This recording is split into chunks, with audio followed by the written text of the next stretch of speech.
Hi, I'm Meta Spencer.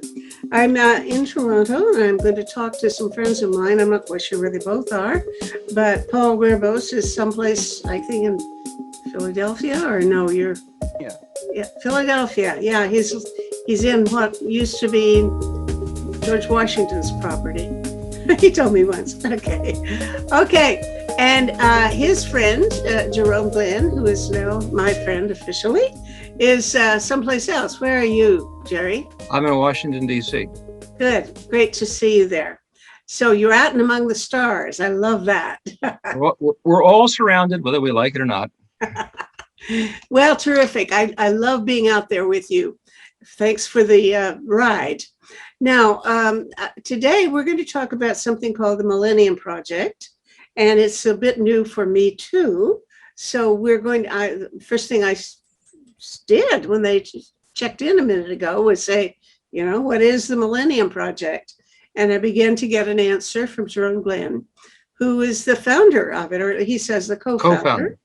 Very good. And still looks like you run things, right? Very good. Until I get overruled by everybody else, as Paul has been a witness of. Great.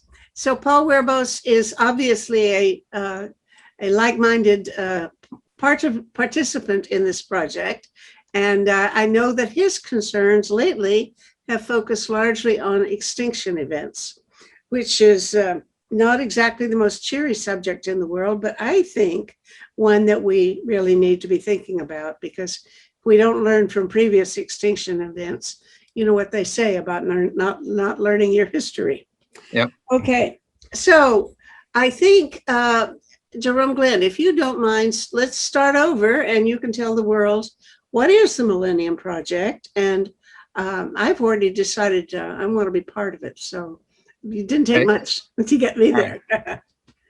The Millennium Project, originally the idea was to be a gift from our previous millennium to the next millennium. And the gift would be a way for humans to think together in some organized fashion about how to improve the future for everybody. So it's a global think tank. We're not working on behalf of any particular country or particular ideology or particular issue.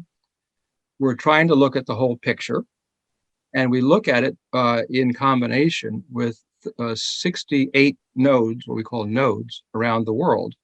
A node for us is a group of individuals and institutions who pick the brains, so to speak, in their country and share it with the rest of the world. We organize all that, then give it back to all the nodes. They put it into translations and books and reports and conferences and so forth. And then it's an ongoing in-out process of a think tank. We've been around for over 25 years. And we produce a State of the Future report and give a report card on humanity, how it's doing. And we produce the largest collection of futures research methodologies that's ever been produced in one place. They're peer-reviewed and so forth. And we also have an online collective intelligence system where we try to put all this stuff together and allow people to look at it and comment and participate so that we create a collective intelligence, hopefully in improving our thinking as we move forward. Okay, what are some of the problems or threats that you've been dealing with? Well, we look at 15 global challenges. Mm-hmm. And it's sort of like a framework for understanding global change. Water, energy, all the sort of obvious decision-making, obvious sort of thing. But in the same sense we have our human body, we don't understand everything about the body, but we understand the circulatory system, the respiratory system. So it's a set of systems. We understand how the body works. So we have these 15 global challenges as a system to understand global change. We update and improve insights on these on an ongoing basis. Now, what we're talking specifically, hopefully today a bit with Paul, is we identify gaps in things sometimes, and then we try to fill those gaps with research. One of the gaps is that there's no single place that we know of that brings together what we know or what research is going on about the long-term threats to humanity. Some could be short-term, but what are the things that could wipe us out for real? Now, those things tend to be such that they get pushed aside because we tend to look at, what's the most immediate crisis. And so we've decided, and I don't know whether it was Paul first or who it was, but we had this round the world meeting called World Future Day. And during that meeting, I don't know, Paul, was it you first? I don't know who it was, but somebody said, we should have a UN office. Maybe it was me. I don't know. But that was me. Yeah, that yeah, was me actually. yeah, we need a UN office, just like we got a UN office for outer space affairs. By the way, you know that puts it together on behalf of humanity, outer space affairs. The same idea. We need an office for long-term existential or strategic threats. So that's one thing. And right now, when your viewers can sign on a letter, we put together a letter that will be hand delivered to the Secretary General of the UN. And we have, I don't know, I think 140 or so people already signed on. People like Vint Cerf and other luminaries, and Paul Werbos, other luminaries. And we want a nation state, some country, to volunteer to offer in the UN General Assembly a resolution saying, Secretary General, Secretariat, we want you to do a little feasibility study. How would you set up such an office? And then we and others would support that. So this would be a UN office, not a correct. US office. Yeah. Because if the US does it, what the hell, no offense, but we're less than 5% of the world's population. Oh, so you're, and even if we do everything right, it's irrelevant because, somebody else in some other place can mess up and we're toast. Yeah, and the US is one of the main sources of problems too, if you forgive me. I'm a US citizen as well as a Canadian, but I've got my criticism. Okay. Now you mentioned that you've got a diversity of who are your participants? What categories of roles do they occupy in daily life? Right. Well, some of the participants are university professors. Some of the participants are business executives, strategic planners for businesses and so forth. Some of them are government officials that have to give a briefing to their boss about what's going on. Some of them are UN officials as well. And some are NGO executives. What we're looking at is who's got new important insights. I don't care if they're a taxi driver or if they're a Secretary General of the UN. We don't care. What we care about is what is the insight? What is the addition that you can make to the conversation of humanity? We're not interested in a Xerox machine. We're interested in thinking new insights. Beautiful. Okay, how do you get together? Do you reach out to them and invite them if you think they're smart, or do they say, I want to join you? Yes, to both. One, people find us, like build it and they shall come. So that's one part of it. Mm-hmm. The other is these nodes around the world. When, let's say, we do a study on updating, we do a study on, say, how do we make artificial general intelligence advanced stuff go in a good way? That question would then go out to all these nodes. And then we would say something like, can you get one or two from academics or the top academics on this question? One or two from business who are actually working on this in a business. One or two NGOs are maybe looking at the values and so forth. One or two working on government strategy. So out of each country, hopefully, we don't always, but hopefully you get like a mix of players. And those people who participate in our work change depending on what the research is. But we've had somewhere around 4,500 people, probably more than that. We just don't keep track of all this stuff. Are these people who are in and out? Yes. You're forming. There's both. There's both. There's both. There's both. There's people who are in on one study and not in the next study. But then 2 studies later, then they're in again. Depends on their knowledge. You want people who actually know something to contribute, Mm-hmm. And so some people are hotshot futurists like Paul, who's involved in all of our stuff as we move forward. Hmm. Okay, but you do these kind of sequential. You have a project that'll be the one thing you're doing now as the Millennium Project? Not just, you don't have a whole bunch of things going on at once, but you have one. Oh, we got it. No, we working do have, group at a time. we do have a whole lot of things going on Oh, at yeah. once. Because the nodes in Latin America have formed a network. So now there's a Latin American whole system, and they create Latin America scenarios for the future. Latin America updates on the 15 global challenges. There's also one for Europe, the Foresight European Network. And each node themselves can initiate activities and then call on the others around the Millennium Project to participate. So imagine it being a leader-full rather than a leader-led system. So if you're a chair of the node in Cairo and you think that the Middle East peace strategies are not good, you could say, hey, we have to come up with a new study on this. And then you invite the other people around the world to participate, and you're the boss of that study. Okay.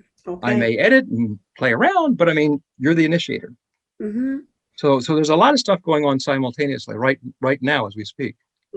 Well, what you've given me is the thought of, boy, are you a resource person for me?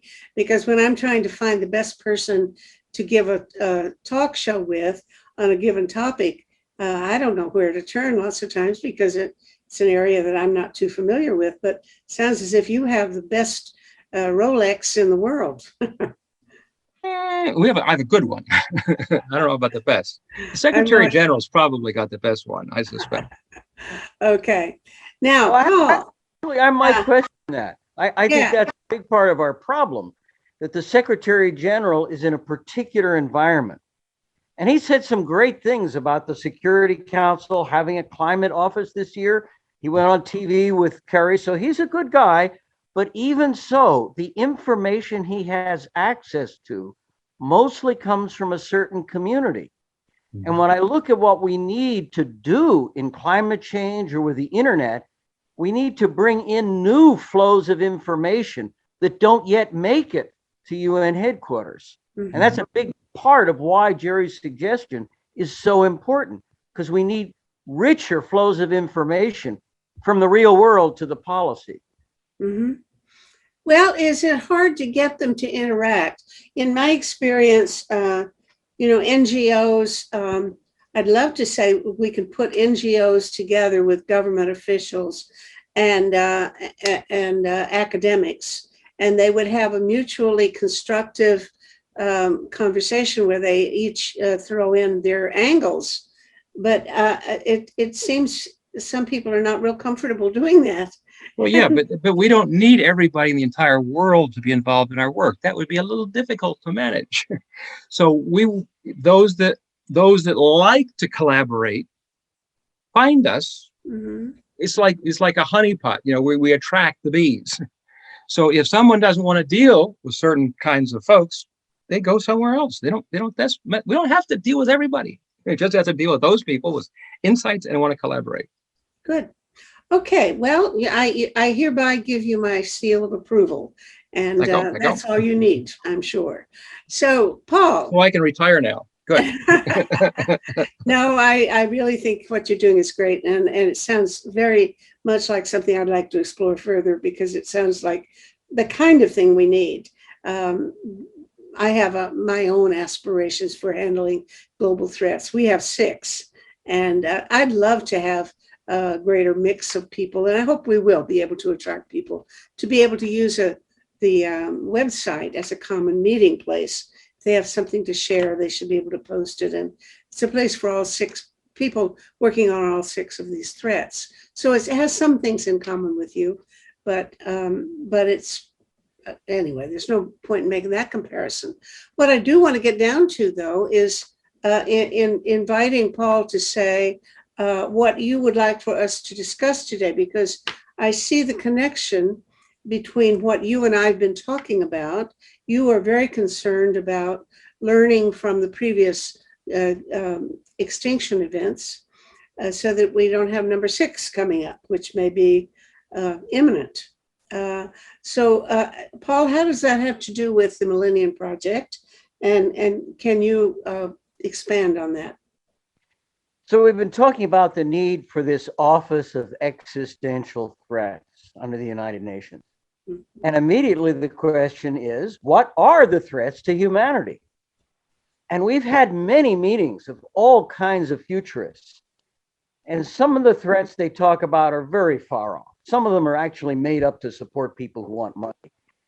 But we've had very deep discussions. It's my conclusion that the two biggest and most urgent threats to the very existence of humanity, are the worst case threats from climate and the worst case things that could happen on the internet. And so what I've proposed to Jerry's people is, if we get this UN office started, there are a lot of things it needs to do, but the two things it most needs to get right from day one is better information on the climate risks, what they really are, and what we can do about them, and also better understanding of the internet risks. The internet risks are harder for most people to understand. Now, the thing is, people talk about, oh, well, the climate's going to change, so Russia's going to have more wheat, and Canada's going to have more wheat production. We can adjust to that. You know, disease will change, but we can adjust to that. The water will go up. Well, we can mine it. No, these are the short-term things. What Paul's talking about, and why he's concerned, if I can interrupt and speak for him, is that there are some long-term things, or they're a little bit complex to explain. There's a bit of chemistry involved, a little biology involved, and it takes a little effort to understand it. It's down the road that gets out of control of these things that could finish us off, because increasing the level of the ocean will not finish the human species. But a UN office would say, okay, you guys dealing with the migration stuff, you're over there. That's fine. You guys dealing with the change of wheat product, that's fine. You guys dealing with the disease pattern, that's fine. What the office should say is, what are those things, and Paul, you got to explain now, that can finish us off? And they're not that easy to understand with a superficial, the water's up. It's more complex than that. Okay, what goes after the rising oceans? What is it that is farther in the future that I haven't foreseen about the effects of global warming? What I'm worried about, in a sentence, the emission of hydrogen sulfide from the oceans could reach a level in a few decades like what it did before, when it wiped out most of the species of life on Earth. That has happened in the past. I think we're on course to it happening again. We need to understand it and prevent it. And the funny thing is, there are also good technologies to prevent it, but they're not making it through all the political barriers that are affecting climate policy today. So there's a life or death problem. There are also great solutions. All right, great. Now you need to explain hydrogen sulfide, what it did in the past, and why what we have to do to keep it from happening again. Okay. I'm very glad to hear that we may hear from Peter Ward in a few days on this podcast, who some people say is the #1 expert on exactly that subject in the world. When I worked at the National Science Foundation, I will never forget the day when the director of all geoengineering at NSF introduced us to Peter Ward and said, this guy is the #1 expert on Earth on the mass extinctions, what really happened.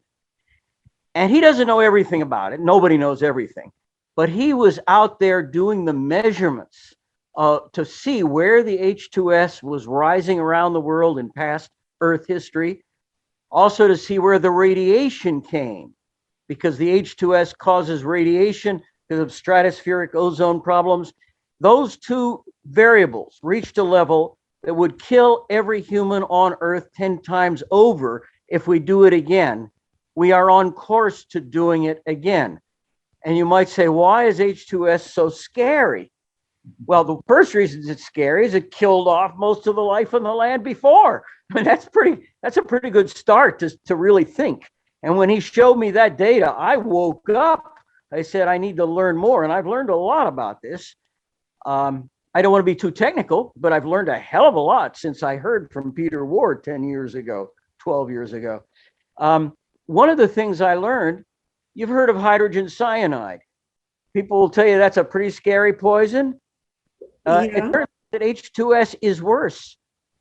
It takes like about half the amount of H2S to kill you as cyanide. Hmm. But H2S has been around a long time on Earth. When you smell rotten eggs or a stinky marsh, you're basically smelling like parts per billion of H2S. We have a highly sensitive smell to detect low levels of H2S, but not hydrogen cyanide. And you might wonder, why is that? Well, evolution killed off the ones who didn't respond to H2S because people have been, and organisms have been killed for thousands of years, millions of years, for not running when there's a slight trace of the H2S in the air. But the H2S that's coming is not in parts per billion. We're talking about the same kind of concentration it had before. We know how it came. And there's a lot of research on where did that H2S come from. There's new research. The new research, well, maybe we'll learn more from Peter Ward. I think I know where it comes from. I think we're in trouble. I think there are ways we can save ourselves. And we darn well better get that information out to the policymakers if we want to be saved. Mm-hmm. Okay. Where did it come from before? Okay, so it turns out there are 4 great theories I have read about this. And the best of them comes from a guy, the least famous of the 4 people, a guy named Lee Kump at Penn State University. He's a dean, but he mainly does research. And what he found out, if you have low oxygen levels in the deep ocean, and you have the right kind of nutrients getting to the ocean, that combination causes a certain kind of microbe to go wild. They call it sulfonogenic archaea. This kind of microbe, which we know today very well, goes wild and proliferates if the oxygen levels are low enough and they get nutrition. That's the combination. That's not what everybody has said, but I believe Kump has proven the point. And if we have a good dialogue, everybody will learn that Kump was right. I learned about it from one of Peter Ward's books.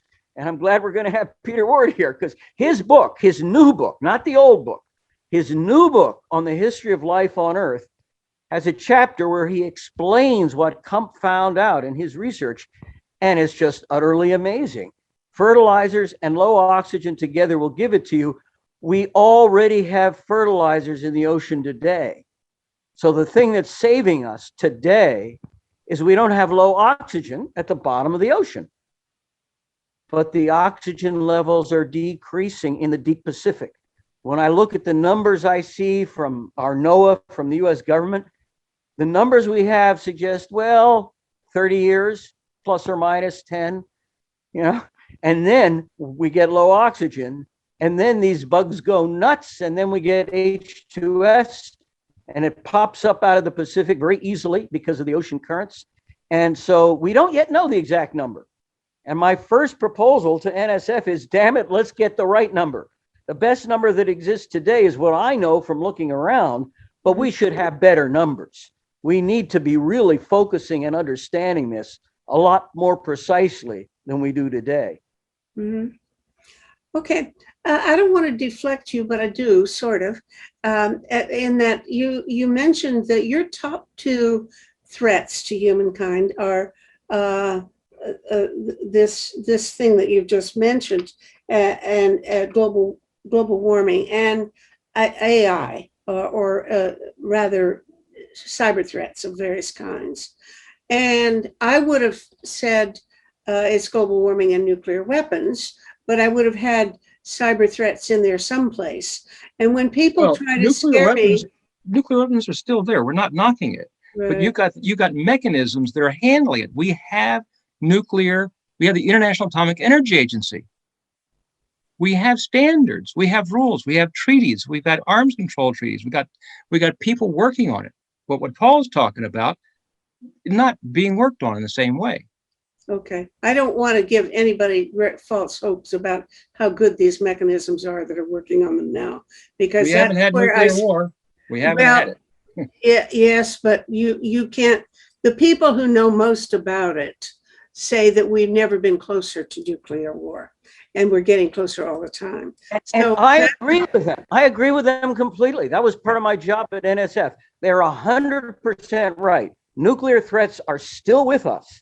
And every time I talk to these UN people, I say, after we get the climate and the internet group started, damn it, nuclear and biotech, we also need a very focused event.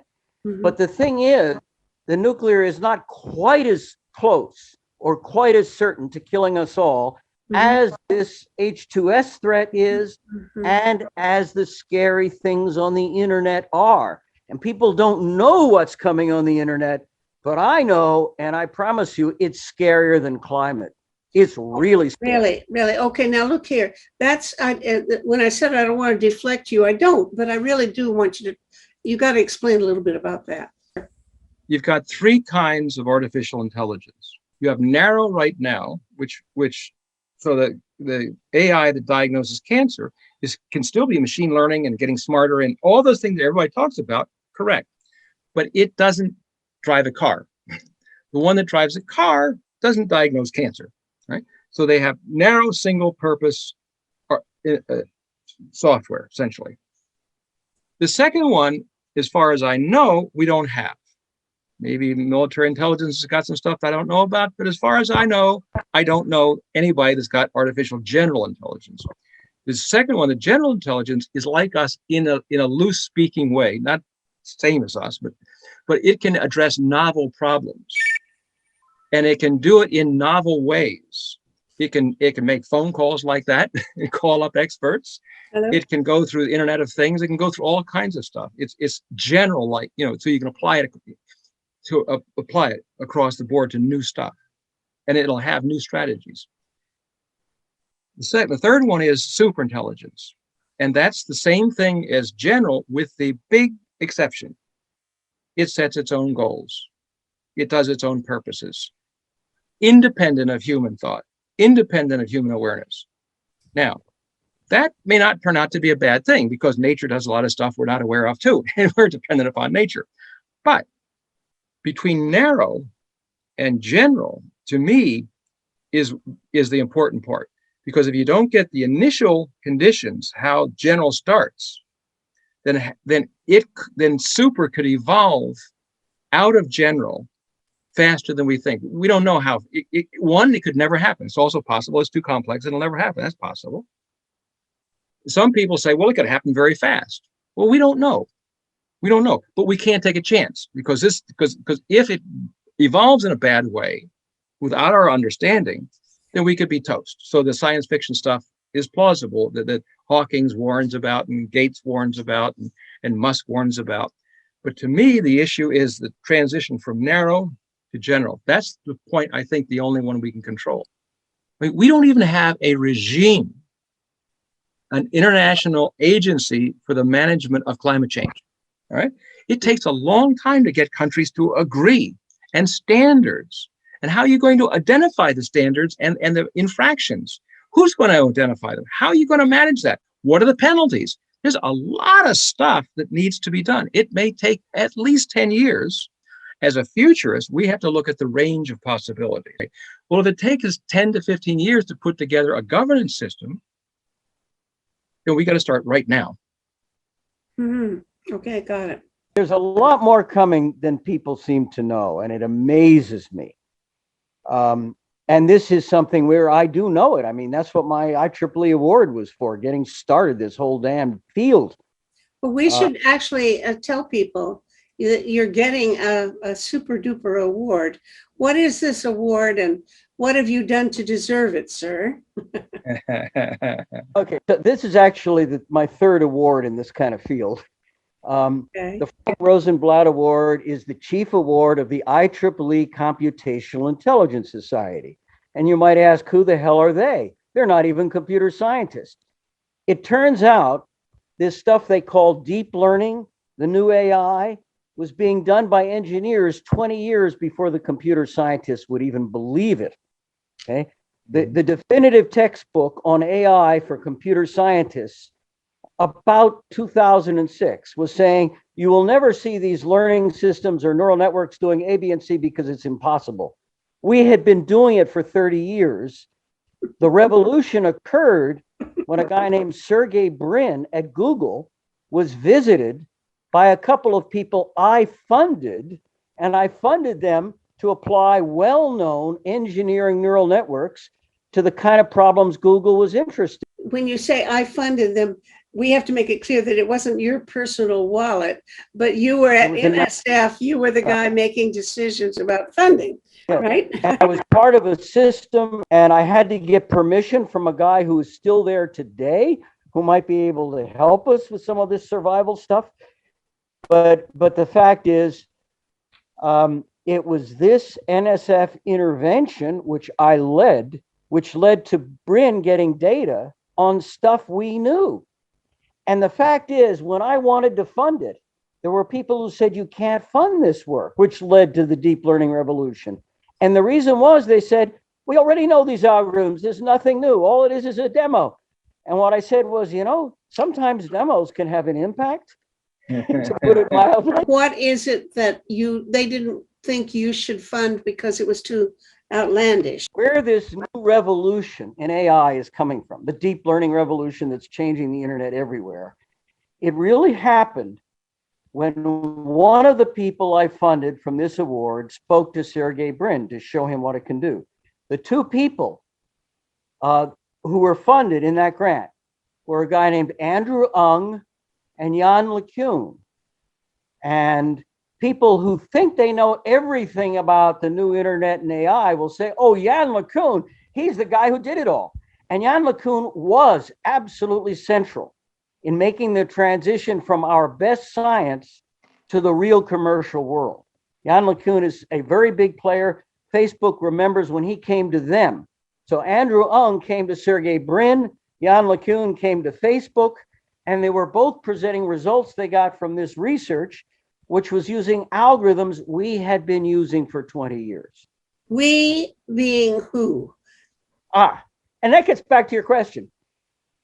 For 20 years, I would say, maybe more, the center of all of this advanced research was this group now called the Computational Intelligence Society of IEEE. The engineers were doing this long before the computer scientists were. Okay. And they're the ones who gave me their Chief Society Award this year. Okay, very good. And you're going to get, what are they going to do? Hang a medal around your neck or something? Oh, basically, it gives me something to talk about so they know I'm not just making it up. I've been doing this stuff for 50 years. I know this field, and it really breaks my heart to hear people making policies that assume things that are not true. They assume it's totally safe. We're not totally safe. They assume it won't happen in the next 10 years. I've seen what's coming in the next 10 years. But there are ways to solve the problem. We need to know those too. And when policy doesn't reflect any of these things, we need a better information system. And that's what Jerry is working on, trying to create a better information system. Okay. Now, when you say deep learning, I've heard the expression. I don't know what it means. And how am I going to know when it's happened? What will happen? The lights will go out, or I'll hear a thunderclap, or what is it that's going to happen first? That's a scary thing. Let me give you one small example. When I was at NSF, there was a time when Congress wanted us to pay more attention to big stakeholders, people with big money. And one of the stakeholders came to NSF one day and said, this should be your new marching order. And at that moment, there was a director of engineering who said, yes, let's do it. The Congressman Lamar Smith says, let's do it. So what do? Listen to this new vision of the future of the world, which our tech companies will create. We'll have 20 hardened server farms all over the world, basically controlling every government on earth. And the idea was, we're moving from the internet of ideas to the internet of things. These things are things that are controlled by the internet. And if you change the code which controls the things, you change the world.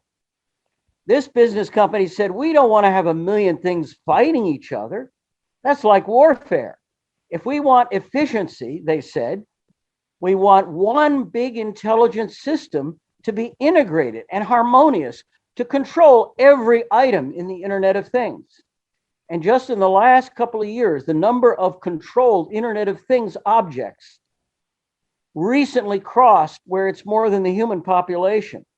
And you got all these things, will they have a central control?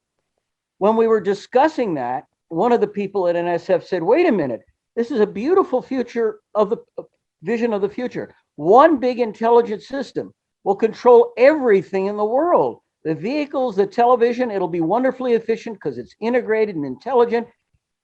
And she asked, where are the people? And then one guy got up and said, that's your job. The way to put people to work together with the Internet of Things is let's turn people into things. And they had a research plan to do that. And guess why I chose to retire? Okay.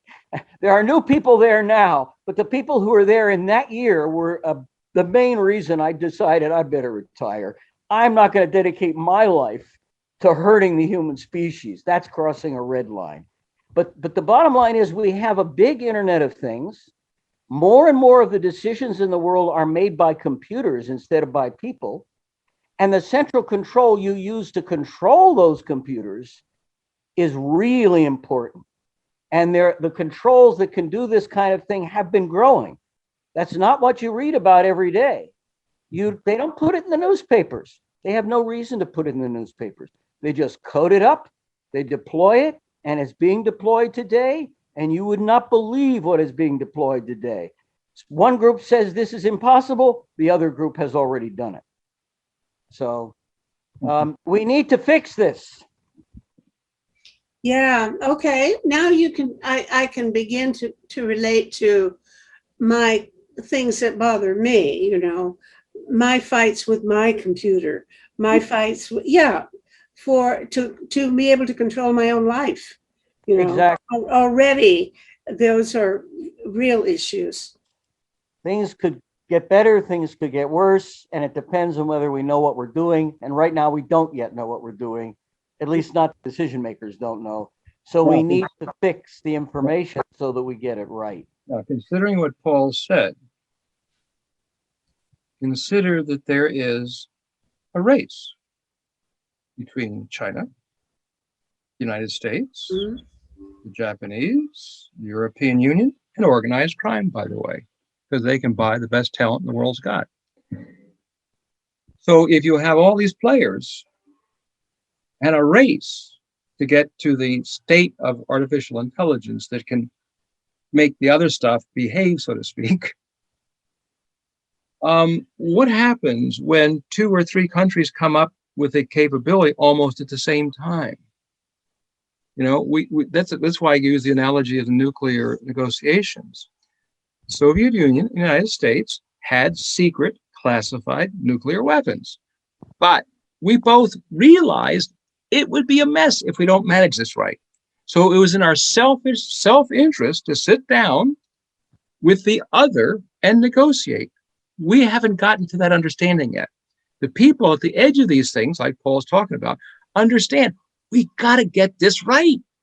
It can get out of our hand, out of control. Without us, we can't let it just happen. Mm-hmm. Just like we didn't let nuclear weapons just happen. Right. We had agreements. We sat down at the table and we started having the experts talk to each other and says, okay, how do we do this? What can we do? Well, at the international level, there are things going on. I'm sure you know about them. There is an open-ended working group trying to come up with plans for regulating, finding agreements or establishing agreements about who's not going to do what to whose infrastructure, et cetera. Yeah, well, they haven't reached any agreements, and in fact, there's another organization that's doing some of the same things. So some of these things, at least people are aware of. One of the members of our steering committee, Paul Meyer, who's a former disarmament ambassador, is is concerned with exactly promoting that kind of thing. But I'm not sure that covers all the things that Paul is talking about. No, they're not technically grounded. They're trying to regulate something without knowing what it is. That's the basic problem. We think the climate agreements have been ineffective. These agreements are much less effective because the people coming up with the climate agreements at least had some idea what global warming is. The people coming up with these agreements don't even know what they're trying to control. Mhm. Yeah, and this such sometimes people use the analogy, it's like trying to build an airplane while you're flying it. Because the faster you get at this capability, the faster it gets, and the more complex it gets. So, like so what you may regulate right now, as Paul was saying, is going way beyond what the hell you're talking about. Mhm. So even if you jump ahead, which we're going to have to do, we have to forecast ahead to start to work out here on the management and the treaties, or even that is very difficult because the speed of this stuff is different than we're used to. Okay, so would your Office of Existential Threats be able to handle all of these looming issues? Or Well, the office wouldn't do all the work, but the office can bring together the stuff, just like NSF. NSF didn't do all the work. They would fund, mhm, LaCoon or somebody else to do X, but they were involved in understanding what needs to be done. So the UN office would understand and would bring together the research, say, okay, here's a gap. This isn't understood. This isn't understood. This isn't understood. When Paul was talking about the number on climate, we need the number. Okay, that's exactly it. That's exactly the idea. So the UN office doesn't have to become some gigantic UN agency like UNDP or UNICEF or UNESCO. It can be a very smart central organized. It's a point. mhm, It's a point of bringing it together, and then saying these things need to be done, and then getting the money and so forth, and having the research done. mhm. Now, I'm happy, as Paul knows, I get overruled all the time. So if somebody else in the process of creating the idea or the feasibility study, if it ever gets accepted, may come up with a completely different way of doing this thing, like a partnership with AI, might be a key player in how it is done, for example. Anyway, Well, I'm thinking of there. I only have been in touch with about 4 different institutes, or whatever you want to call them, in the world that are consciously orienting themselves to looking at existential threats to humankind. I talked to some people in Australia who are forming one, and they drew my attention to 2 of them in UK, one at Cambridge and one at Oxford. And I think there's something similar at Stanford. I'm not too familiar with it, but the general notion is there are a few organizations that consciously now are trying to identify the worst threats to humankind, and so on. So that's correct, but they don't have the convening power that's of the right. UN. And I was That's saying the that, key thing. So but all these players can help it. anybody with a big purse and a lot of spare time could make it his business informally to try to be in touch with and facilitate sharing of information among these different groups. Right. I would love to do it myself. I can't do it, but you don't have to wait for the UN.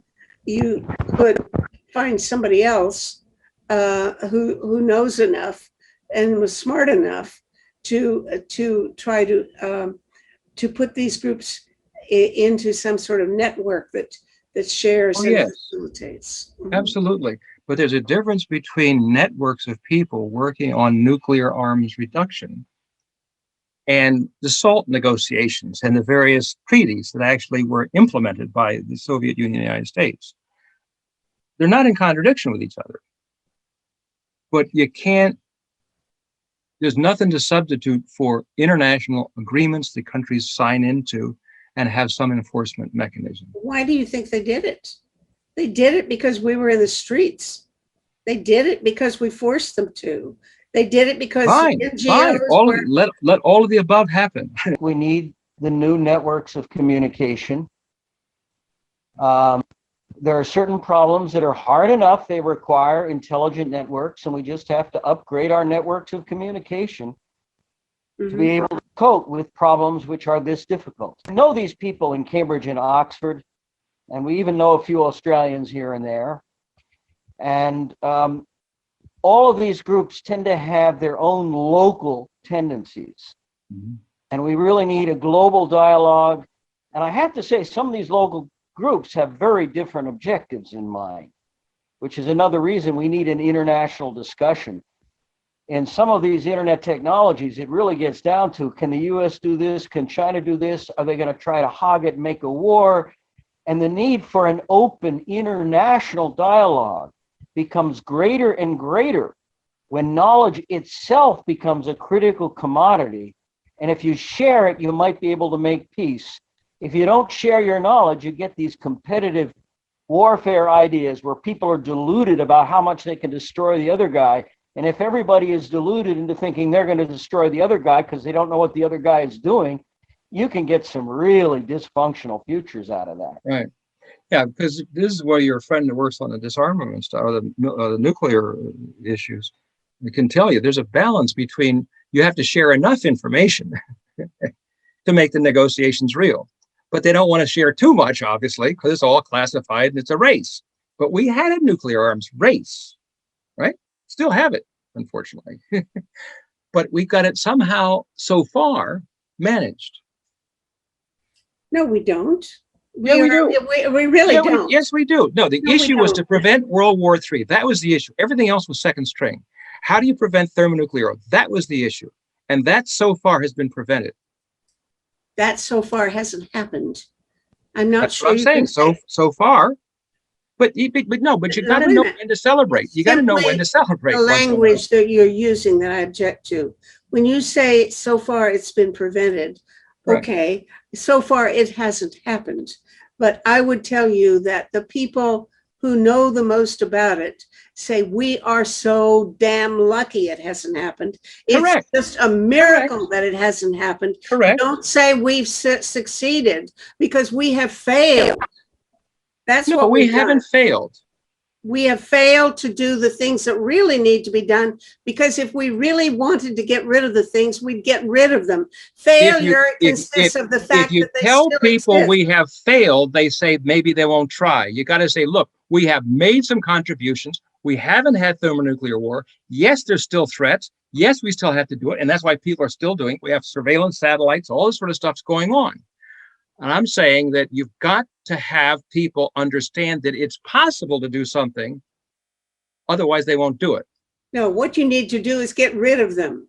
That's anything short of that is failure. That's the problem. Everybody wants to get rid of everybody. No, that's not going to work. I think getting rid of nuclear weapons is the only way that you can say we have succeeded.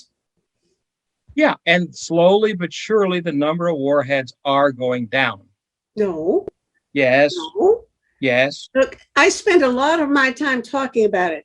Slowly but surely, and not even so slowly now, the plans are increasing for the production of small battlefield nuclear weapons. Correct. Which are That's to correct. be used. Correct. And they're I'm talking about strategic. I'm talking about strategic warheads. The strategic warheads have been going down. And in the beginning of the negotiations, people thought it was impossible to get anybody to voluntarily go down. Well, they have.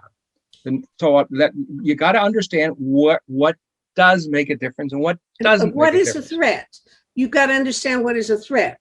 Because if you have small battlefield nuclear weapons and you use conventional weapons, and your policy is when you use conventional weapons, and if it gets really hot, you might use a few of the nuclear battlefield nuclear weapons. Absolutely. You have crossed a threshold where there is no end to it.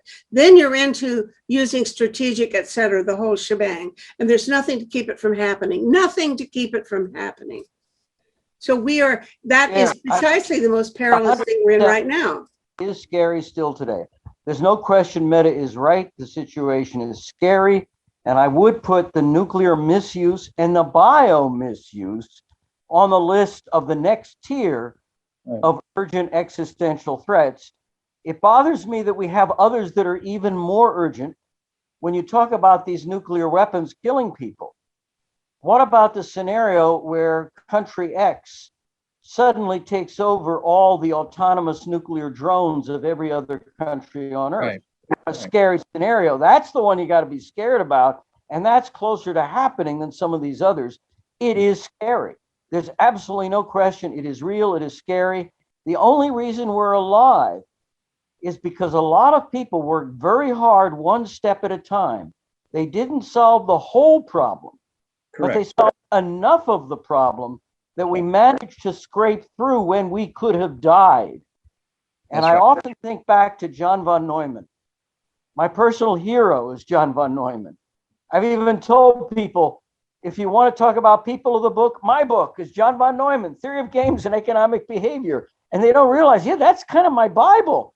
And John von Neumann applied rationality between the extremes of people who wanted to go to war in the Cold War and the kind of people who want to just give up. And we came close. We came very close to total death. And if we didn't have a huge amount of mental determination to go one step at a time, That's right. we wouldn't be here. We need to keep doing that. We need to apply the same mental force on all these threats, one step at a time. We can't get to nirvana in 5 weeks, but damn it, we better make progress if we want to stay alive. That's right. Okay. Well, all right. Do you, Paul? I have the feeling I diverted us away from the threat of having to do with extinctions by hydrogen sulfide into talking about AI, and I kind of apologize for any diversion. Is there something we need to address, I think, before we let go of that? Do you want to go back and finish off our conversation about what needs to be done to handle what you see as the most likely scenario for the production of hydrogen sulfide in the next, within a generation? First of all, when Peter Ward comes, that's when we're going to do it right. It's Okay. I think it's just as well if Jerry's going to be leading this AGI study, and Peter Ward is kind of one of the world's #1 experts on the other scenario. We'll get deeper when Peter Ward is here. I have no troubles with that. I kind of expected Jerry to get into the AGI, which is a legitimate thing. Mm-hmm. Okay, I've got a third category of threat that to me is as serious as the other two we've talked about so far. And I've had several talk shows dealing with that. It has to do with the imminent release of methane from the bottom of the Siberian seas. That there are large quantities of methane that are being held down by permafrost at the bottom of the ocean, believe it or not. And there are punctures in that and other ways in which the methane is being released. And apparently there are, in the Laptev Sea, there's a huge quantity of it. All of it could explode, or in large explosions of discrete, but nevertheless numerous explosions. You're absolutely right. Absolutely. You're absolutely right. This fits squarely into what the Climate Office should be addressing. In my view, this is one of the inputs which generates the local global warming around the Antarctic, which leads to the H2S. So this is one of the critical steps on the way to killing us. And in fact, there's even more. There's a thing called the clathrate industry. And when I was judging how soon could the H2S start killing us, I said, well, right now, seat of the pants, it looks like 30 to 40 years, you start getting low oxygen, and then it starts coming bit by bit, but it could come faster. The fastest threat is when people using this deep ocean gas technology start releasing this stuff early. There are projects in Japan and in China if they got too much political support, those two projects, Japan and China, they have projects which could possibly cause the H2S to start killing us sooner than we now expect. And that's all down to these clathrates. It's these methane deposits near the ocean floor. That's all very real. You're absolutely right. The worst case risk is not what I'm talking about, but something even faster that could come if people push this deep methane industry too quickly. I only see Japan and China doing it. I've seen investments in Canada, but Canada hasn't really crossed the red lines. China and Japan, I've worried they might cross the red line. So there are real risks there, and the Climate Office should pay attention to this stuff. But it's not just the drillers that are the source of the problem. The warming itself is such that the people traveling around the Arctic seas are reporting that concluding that this kind of explosion could happen imminently at any time because of simple warming that's happening already. So the loss of the Arctic ice means that we are in grave peril of a runaway tipping point kind of situation where the methane gets out and it's game over because you can't capture it once it's out, and it could be a huge explosive addition of methane because there's enormous quantities of the stuff, and it's being held down by the grace of God, but nothing more at the moment.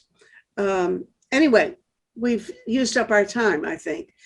Each of you get to say one thing that you would like to get your last word in edgewise before we call this off. Paul, you're on camera now. So what do you want to end with? I am so happy. We will talk to Peter Ward on Thursday. I am so grateful because that conversation could be the beginning of what could actually save us on climate. And we need that. Because you can put them in touch with NSF people who might run with it. Is that it? If we get a good conversation on Thursday, I'm going to do my damnedest to make sure everybody I know at NSF knows about the conversation. But first, the conversation has to happen, and we have to pray that it's a good conversation. Right. Okay, Jerome. Well, those who would be interested in helping the potential UN Office of Strategic or Existential Threats can go to our website. It's Millennium, spelled with 2 L's and 2 N's, -project.org. And they go to news, MP news on there, you'll see a link. And they can sign on. It is it's an open letter to the Secretary General. Sounds good to me. I'm all in favor of it. So thank you both. This has certainly been touching on extraordinarily important issues. I hope time will show that everybody's been too pessimistic and that really there wasn't anything to worry about. It's been fun, sort of. It's been important. Bye-bye.